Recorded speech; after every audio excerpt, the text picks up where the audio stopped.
1 2 3 4 5 6 7 8 9 10 11 12 13 14 15 16 17 18 అనుకుంటారేమో, 18 కాదు. ఇంతకుముందు మనకు జీతం 130 ఇంటూ 285 37,050 జీతం కూడా ఇంటికి పంపించేసా.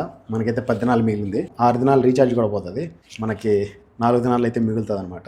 అందరికీ చెప్పేది ఒకటే, జీతం కొంతమందికి ఎక్కువ ఇస్తారు, కొంతమందికి తక్కువ ఇస్తారు. కొంతమంది కోవిడ్ వాళ్ళే ఖర్చులు కూడా ఇస్తారు జీతం కాకుండా. ఇంకొంతమందికి అయితే కోవిడ్ వాళ్ళు రీఛార్జ్లు కూడా చేస్తూ ఉంటారు. అలా ఇలా మంచి చెడు రెండూ ఉంటాయి. రావటం రాకపోవడం మీ ఒపీనియన్. వచ్చిన తర్వాత ఎలా ఉన్నా అడ్జస్ట్ అవ్వాలనేది నా ఒపీనియన్.